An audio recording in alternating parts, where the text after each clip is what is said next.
রমজানকে সামনে রেখে বেড়ে গেছে ভোজ্য তেলের দাম। গণভোট ইস্যুতে ইসির কাছে ৩ বিষয়ে জানতে চেয়েছে সরকার। মেয়েদের মাস্টার্স পর্যন্ত পড়ালেখার দায়িত্ব নেবে সরকার, বললেন জামাত আমির। গাজার উদ্দেশ্যে যাবে গ্লোবাল ফ্লোটিলা। ভূমিকম্পে কেঁপে উঠল সিকিম সহ বাংলাদেশ। প্রতিদিনের নিত্য নতুন আপডেট পেতে চ্যানেলটি সাবস্ক্রাইব করে আমাদের সাথেই থাকুন। এবারে জানিয়ে দিচ্ছি বিস্তারিত।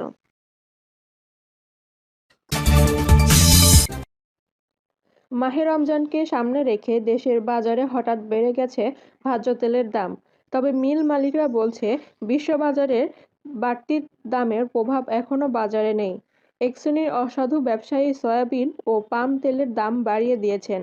খুচরা ব্যবসায়ীরা বলছেন, সরবরাহ স্বাভাবিক থাকলেও কোম্পানিগুলো কমিশন কমিয়ে দিয়ে কৌশলে দাম বাড়িয়েছে। এরই প্রভাব পড়ছে খুচরা বাজারে। এদিকে সরবরাহ বেড়ে কাঁচাবাজারে সব ধরনের সবজির দাম কমতির দিকে রয়েছে। মুরগির দাম কেজিতে 10 টাকা বাড়লেও ডিমের দাম ডজনে 5 টাকা কমেছে। ব্যবসায়ীরা বলছেন, এবার রমজানকে সামনে রেখে নিত্যপণ্যের সরবরাহ প্রচুর, ফলে দাম বাড়ার কোনো সম্ভাবনাই নেই। দেশে বার্ষিক ভোজ্য তেলের চাহিদা প্রায় 25 লাখ টন। এর মধ্যে চট্টগ্রাম কাস্টম হাউজের তথ্য অনুযায়ী গত ডিসেম্বরে পর্যন্ত পরিশোধিত ও অপরিশোধিত মিলে শুধু পাম তেল আমদানি হয়েছে 24,46,883 টন। এর বাইরে সয়াবিনের বীজ আমদানি করে রিফাইনারিগুলোর সয়াবিন উৎপাদনও আছে। সাধারণত রোজার মাসে প্রায় 3 লাখ টন ভোজ্য তেলের চাহিদা থাকে, কিন্তু আমদানি হয়েছে এর চেয়ে অনেক বেশি।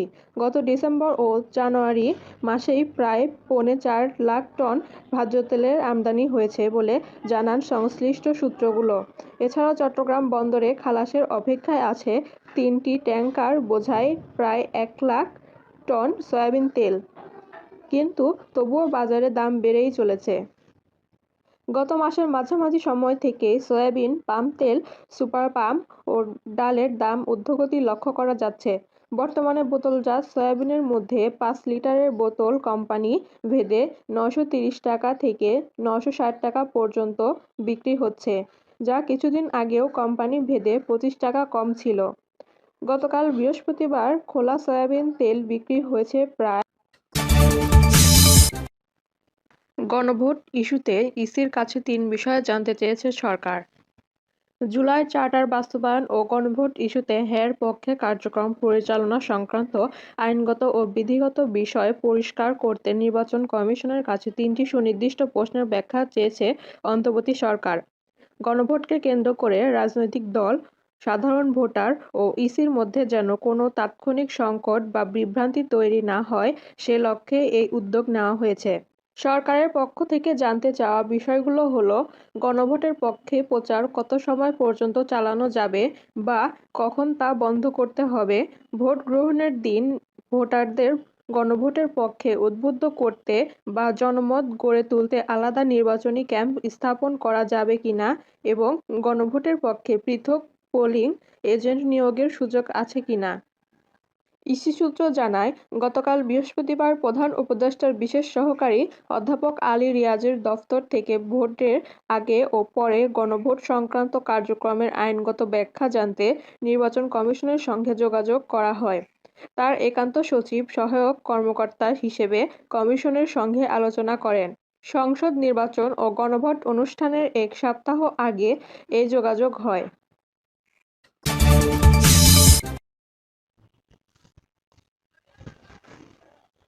মেধাবীদের মেধার বিকাশের সুযোগ করে দেওয়া হবে উল্লেখ করে বাংলাদেশ জামাতে ইসলামীর আমির ডক্টর শফিকুর রহমান বলেছেন, একটা মায়ের শিশুকেও পড়ালেখার বাইরে থাকতে দেব না। মাস্টার্স পর্যন্ত ছাত্রীরা সরকারি খরচেই পড়ালেখা করবে। তিনি বলেন, যে মায়ের সামর্থ্য নাই সেই শিশুর দায়িত্ব রাষ্ট্র নেবে। যার নুন আনতে পান্তা ফুরায়, তারও যদি মেধাবী ছেলে থাকে, তার মেধাকে বিকশিত করা হবে, যাতে সে আগামী দিনের প্রধানমন্ত্রী হতে পারে। এদেশের মানুষের প্রতি তার দায় দরদ থাকবে। সে বুঝবে এদেশের মানুষ কত কষ্টে জীবনযাপন করে। ত্রয়োদশ জাতীয় সংসদ নির্বাচন উপলক্ষে গতকাল 5 ফেব্রুয়ারি বৃহস্পতিবার সকালে নওগাঁর এটিএম মাঠে 11টি দলীয় নির্বাচন ঐক্যের জনসভায় প্রধান অতিথির বক্তব্যে তিনি এসব কথা বলেন। ডক্টর শফিকুর রহমান বলেন, আমরা একটা ঐক্যবদ্ধ বাংলাদেশ চাচ্ছি। তাই আমার যেসব পুরনো বন্ধুরা আমার বিরুদ্ধে মিসাইল নিক্ষেপে শরিক হয়েছেন, আজকে আপনাদের সাক্ষী রেখে বলতে চাই, আমি তাদের ক্ষমা করে দিলাম। আল্লাহ তাআলার কাছে দোয়া করি, আল্লাহ তাআলা যেন তাদের অপপ্রচার ক্ষমা করে দেন। কোনো অপপ্রচারের জবাব আমি দেইনি এবং নওগাঁর উত্তর জনপদের একটি গুরুত্বপূর্ণ জেলা, যে জেলাটি বাংলাদেশের খাদ্য এবং ফলের ১০ ভাগের ১ ভাগের উৎপাদন করে সারা বছর বাংলাদেশকে সহায়তা করে। কিন্তু বেশ কিছু ক্ষেত্রে এই জেলাটি তার ন্যায্য পাওনা পায়নি। আস্তে আস্তে জনবসতি বৃদ্ধি পাচ্ছে, মানুষের চাপ বাড়ছে। শহরের ভেতর রাস্তাটা বাইডেন হওয়াতে চলাচলের অসুবিধাও লক্ষ্য করা যাচ্ছে। এটিকে 4 লেন করা দরকার। ইনশাল্লাহ আল্লাহ আমাদের সুযোগ দিলে আমরা তা করব। তিনি আরও বলেন, এছাড়া নওগাঁর একটি মানসম্মত মেডিকেল কলেজ হওয়া দরকার। যদি আল্লাহ আমাদের সুযোগ দেন, আপনাদের দোয়া, ভালোবাসা, সমর্থন ও ভোটে যদি নির্বাচিত হতে পারি, ইনশাল্লাহ এটি হবে। ডক্টর শফিকুর রহমান, এটি যেহেতু কৃষিপ্রধান এরিয়া, ইতিমধ্যে আমরা ঘোষণা দিয়েছি পুরো নর্থ বেঙ্গলকে কৃষি শিল্পের রাজধানী হিসেবে গড়ে তোলা হবে। এখানে কৃষি গবেষণা ইনস্টিটিউট হবে, বিশ্ববিদ্যালয় হবে, সেই পড়াশোনা কাগজে নয়, প্র্যাকটিক্যালি হবে, প্রফেশনালি হবে। এখান থেকে পড়াশোনা শেষ করে সে বিদেশে কাজ করতে পারবে। গাজায় মানবিক সহায়তা পৌঁছে দিতে নতুন আরও বড় পরিসরের একটি সমুদ্র অভিযানের ঘোষণা দিয়েছে আন্তর্জাতিক অ্যাক্টিভিস্টরা। আগামী মার্চে গ্লোবাল সামুদ ফ্লোটিলা নামের এই উদ্যোগে প্রায় ১০০টি নৌযান এবং ১,০০০-এর মতো প্রতিনিধি অংশ নেবেন বলে আয়োজকরা জানিয়েছেন। আল জাজিরা জানায়, দক্ষিণ আফ্রিকার জোহানেসবার্গে নেলসন ম্যান্ডেলা ফাউন্ডেশনে আয়োজিত এক বৈঠকে এই পরিকল্পনা তুলে ধরা হয়।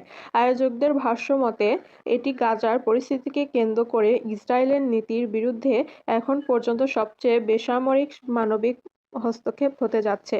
গত বছর একই ধরনের একটি অভিযানে অংশ নেওয়া নেলসন ম্যান্ডেলার নাতি মান্ডালা ম্যান্ডেলা জানান, আসন্ন মিশনে চিকিৎসক, মানবাধিকার কর্মী এবং যুদ্ধাপরাধ তদন্তকারীও থাকবেন। সমুদ্রপথের বহরের পাশাপাশি প্রতিবেশী আরব দেশগুলোর ভেতর দিয়ে একটি স্থলপথেরও কনভয় পরিচালনার পরিকল্পনাও রয়েছে, যেখানে হাজার হাজার সমর্থক যুক্ত হতে পারেন বলে আশা করা যাচ্ছে। এর আগে গত অক্টোবরে ইসরায়েলি সেনাবাহিনীর গ্লোবাল সামুদ ফ্লোটিলার প্রায় ৪০টি নৌযান জব্দ করে এবং মান্ডালা ম্যান্ডেলা ও জলবায়ু কর্মী গ্রেটা থুনবার্গ সহ প্রায় ৪৫০ জন অ্যাক্টিভিস্টকে আটক করে। ইসরায়েলি কর্মকর্তারা এসব উদ্যোগকে প্রচারণামূলক পদক্ষেপ হিসেবে আখ্যা দিলেও আয়োজকদের দাবি, তাদের লক্ষ্য গাজার ওপর আরোপিত অবৈধ অবরোধ ভাঙা এবং আন্তর্জাতিক সমুদ্রসীমা চলাচলের অধিকার রক্ষা করা। সিকিমের ভূমিকম্পের প্রভাব বাংলাদেশেও। ভারতের হিমালয় কন্যা সিকিমে কয়েক দফায় ভূমিকম্প অনুভূত হয়েছে। অন্তত ৮ থেকে ১০ বার কেঁপে ওঠে সিকিমের গ্যাংটক, নামচি ও মাঙ্গান এলাকা।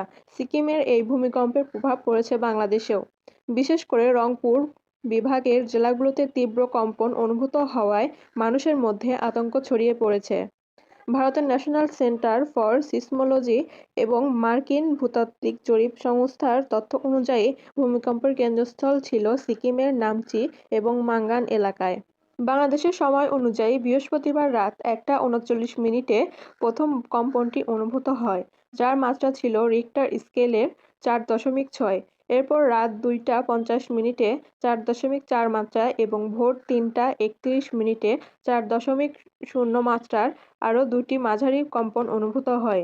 ভোর ৬টা পর্যন্ত অন্তত আরও ৬টি ছোট ছোট আকারে আফটারশক রেকর্ড করা হয়েছে।